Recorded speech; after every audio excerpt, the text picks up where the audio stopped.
미국 아저씨의 기묘한 1인 시위. 중국제 아닌. 대학 교수는 활동량이 가장 적은 직업 중 하나일 것입니다. 앉아서 강의 준비하고 잠시 서서 강의한 뒤에는 다시 앉아서 채점하고 학생과 면담하고 오랜 시간 논문 쓰고 다시 강의 준비를 해야 하니까요.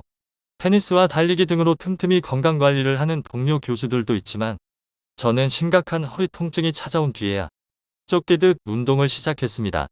그렇게 해서 동네 체육관에 나가게 됐는데 코로나로 시설이 문을 닫는 바람에 한동안 운동을 멈춰야 했습니다. 한국에서는 시설이 폐쇄되는 경우가 많지 않았지만 제가 사는 미국에서는 극장, 공연장, 체육관 등이 공공시설이 거의 다 문을 닫았습니다. 그러다 다시 운동을 시작한 지 얼마 안 된 지난 4월 체육관에서 팔 운동을 하다가 눈이 번쩍 뜨이는 장면을 목격했습니다. 제 맞은편에 중년으로 보이는 백인 남성이 상체 운동을 하고 있었습니다. 검은 티셔츠에 반바지 차림이었는데 상의에 커다랗게 찍힌 글귀가 한눈에 들어왔습니다. 난 메이드 인 차이나, 중국제 아닌. 글자가 모두 대문자인데다 붉은 볼드체로 인쇄돼 마치 주위를 향해 큰 소리로 외치는 듯했습니다. 이 남성은 제가 앉아있던 기구 정면에 서 있었기에 일부러 고개를 돌리지 않는 한 그를 바라보지 않을 도리가 없었습니다. 남자는 제가 동양인이라는 사실을 파악하고는 개면적인 표정을 짓더니 슬그머니 자리를 떴습니다. 이곳에서 10년 넘게 살면서 이런 장면을 보는 건 처음이었습니다. 제 눈에 펼쳐진 이질적 풍경은 날로 격화하고 있는 미중 갈등의 단면을 생생히 보여주고 있었습니다. 미국 아저씨의 기묘한 1인 시위. 중국제 아닌. 남자가 사라진 후에도 중국제 아닌 글귀는 오랫동안 머릿속을 맴돌았습니다. 가장 궁금했던 점은 그가 옷 구석에 찍혀있는 제조국을 확인해봤는지 여부였습니다. 통계적으로나 미국에서 20년 넘게 산 제 경험으로나 그 면 셔츠가 중국제일 가능성이 컸기 때문입니다. 현재 미국에서 팔리는 의류의 40% 가까이가 중국에서 생산됩니다. 이어 베트남 약 15%, 방글라데시 약 10%, 큰 격차로 2, 3위를 차지하고 있고 인도네시아, 온두라스, 인도, 캄보디아, 파키스탄 등이 한 자릿수 점유율로 뒤를 잇고 있습니다. 하지만 그 셔츠가 중국 아닌 다른 생산지에서 왔다고 해도 크게 달라지는 것은 없습니다. 그가 온몸으로 전하려던 메시지가 이런 것은 아니었을 테니까요. 중국제 아닌 방글라데시제임. 그렇다고 그 남성이 이제는 희귀품이 된 미제 옷을 입었노라고 자랑한 것으로 볼 수도 없습니다. 그랬다면 당당히 미국에서 생산한 제품 Proudly Made in USA라는 구호가 적혀 있었을 테니까요.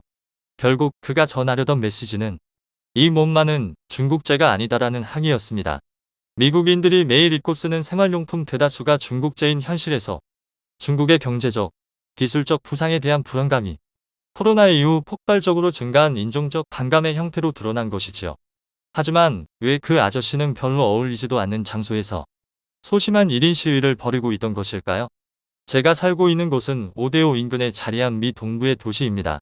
과거에는 제조업 번성한 도시로 부와 풍요를 누렸지만 이제는 러스트 벨트라 불리게 된 몰락한 제조업 지대에 속해 있습니다.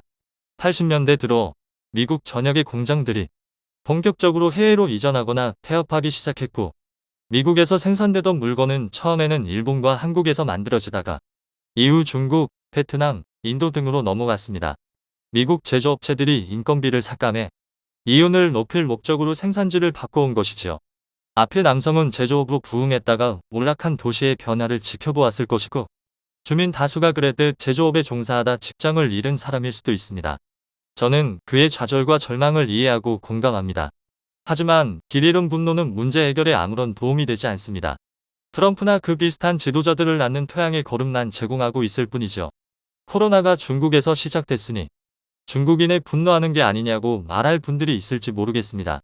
만일 코로나가 미국에서 왔다면 미국 혐오, 백인 혐오가 등장했을까요? 2007년 발생한 버지니아 공대 학살 사건은 33명의 사망자를 내며 미국 역대 최악의 교내 총기 사건으로 기록되었습니다. 이 사건의 범인인 조승희가 한국에서 태어났다고 해서 한국인에 대한 혐오가 정당화될 수는 없을 것입니다. 코로나 대유행 이후 미국 전역에서 한인을 포함한 아시아인에 대한 살인, 폭행, 모욕 행위가 발생한 것을 보듯 인종차별은 나라를 가리지 않습니다. 인종주의자들 가운데 국적을 먼저 물은 뒤 분노를 표출하는 이들은 없으니까요. 따라서 나는 중국인이 아니니 나는 미워하지 말라가 아니라 인종차별과 혐오 자체에 맞서야 한다고 생각합니다. 인종차별을 조장하는 동시에 그것을 피해갈 수는 없으니까요. 탈제조업과 디지털 전환이 가져온 것. 제가 사는 도시를 걷다 보면 과거에 이 도시가 얼마나 큰 번영을 누렸는지 알 수 있습니다. 도시 가운데 웅장하고 화려한 극장이 중심축처럼 놓여있고 그 옆에는 부티크 상점으로 채워졌던 아르데코 양식의 우아한 건축물이 솟아 있습니다. 원호 극장을 등지고 돌아서면 쇼핑객들로 북적이던 백화점 보스턴 스토어의 시계탑이 모습을 드러내고 그 뒤로 펼쳐진 주택가에는 이탈리아계 주민이 많은 도시답게 로마네스크 양식의 저택들이 자태를 뽐냅니다. 이 때문에 처음 방문한 사람들은 도시의 드리운 짙은 그림자를 잘 보지 못합니다. 무려 23%에 달하는 시민들이 빈곤선 아래 살고 있는데 말이지요. 앞서 말씀드렸듯 도시를 먹여 살렸던 제조업체들이 인건비가 싼 국가로 생산시설을 이전하거나 전통 제조업에서 손을 떼고 소프트웨어나 서비스에 집중하는 디지털 전환을 추진해왔기 때문입니다. 독자 가운데 이렇게 생각하는 분도 있을 것입니다. 제조업체의 해외 이전은 불가피한 선택이고 굴뚝 산업으로 불리는 촌스러운 제조업에서 벗어나 서비스나 디지털화에 집중하는 게 바람직한 방향 아니냐고 말입니다. 만일 그렇게 생각하는 분이라면 이 글을 끝까지 읽어주시면 좋겠습니다. 저는 기술에 관심이 많아 디지털 기술의 사회적 형성이라는 주제로 박사학위를 받았고 미국 실리콘밸리의 첨단 기술과 기업 문화를 소개하는 글로 꽤 큰 호응도 받았습니다. 대학에서 강의하고 연구하면서 한국의 대표적인 테크 기업에 초청받아 프로그래머들을 상대로 강연을 하기도 했고요. 그로부터 10여 년이 지난 현재 저는 앞의 이력을 매우 부끄럽게 생각합니다. 사실 기술 전도사는 호응을 얻기 쉽고 돈 벌기에도 괜찮은 일입니다. 앞으로 좋은 세상이 열린다는 전망을 싫어하는 이가 없기에 첨단 기술을 장밋빛 미래와 연결지어 사람들을 설득하기는 어렵지 않지요. 여기에 미리 준비하지 않으면 재앙이 온다며 법까지 주면 효과가 배가 됩니다. 그런 면에서 기술 전도사는 신앙 전도사와 비슷합니다. 내 책을 읽고 강연을 들은 준비된 자는 구원을 받아 부와 행복이 넘치는 세계 속에 살게 되지만 믿음을 거부한 이들은 비참한 삶이 기다리는 나락으로 떨어진다고 외치기 때문입니다.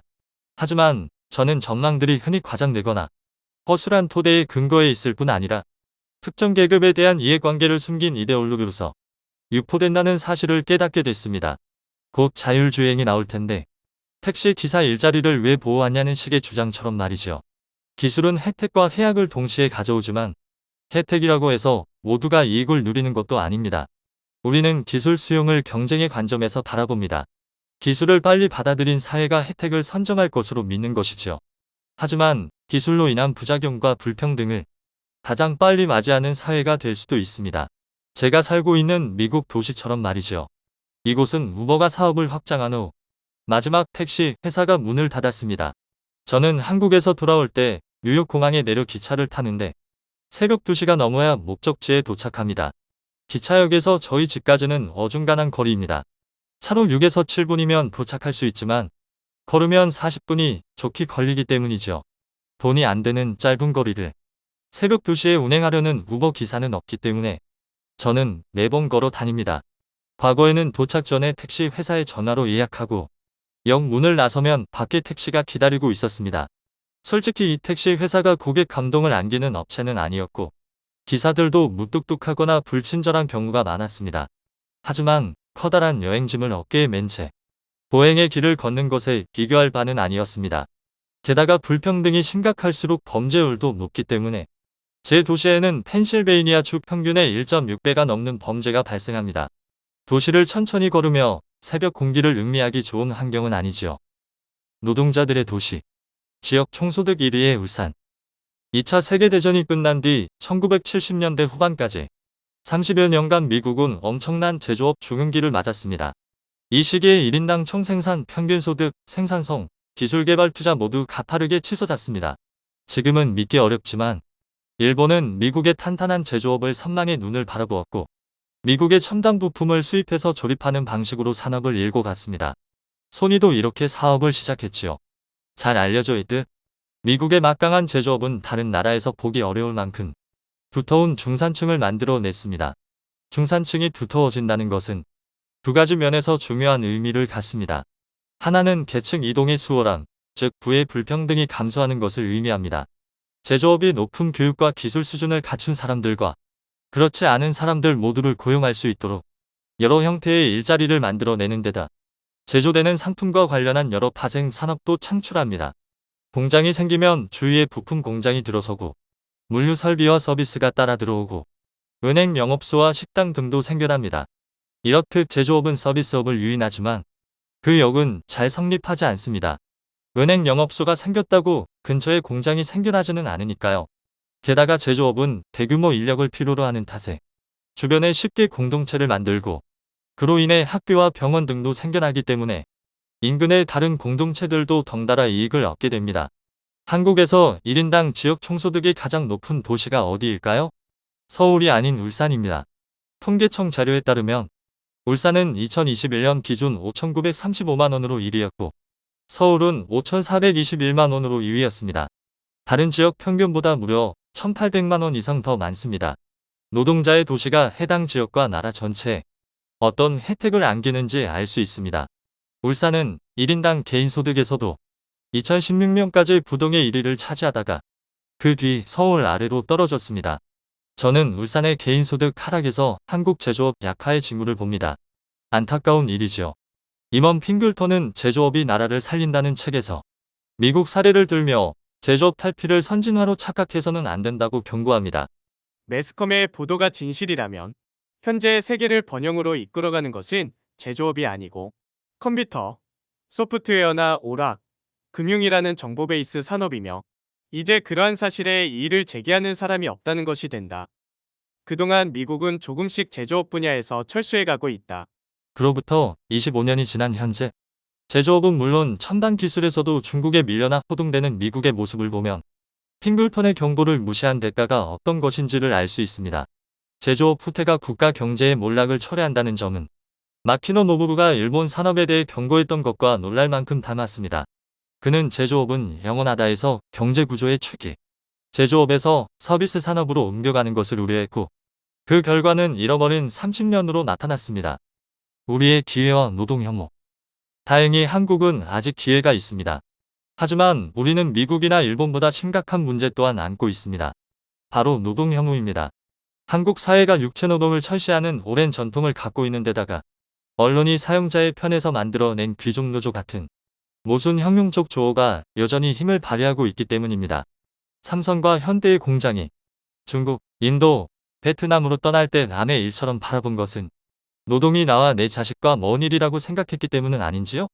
많은 이들이 강성노조를 비판하지만 독일처럼 기업이 노동자를 기업 의사결정에 참여할 기회를 보장한다면 굳이 목숨을 건 싸움을 할 이유도 없을 것입니다.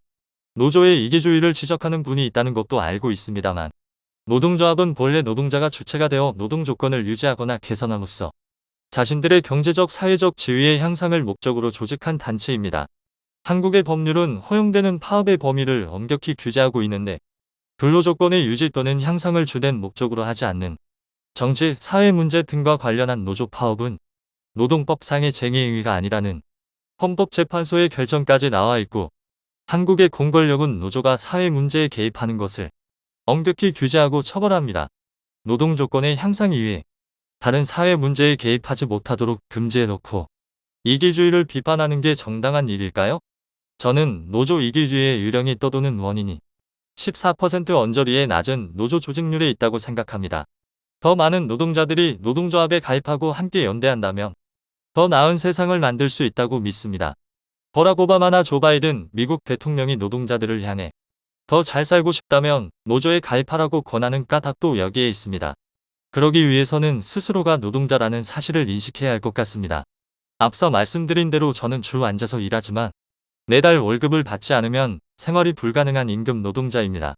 제가 가르치는 미국 학생들 가운데는 가문에서 처음 대학에 진학한 학생들이 적지 않고 가족들을 이를 매우 자랑스럽게 여깁니다. 그리고 이 학생들 다수가 지금은 사라진 제조업체에서 일하며 가족을 부양한 노동자의 손녀, 손자들입니다.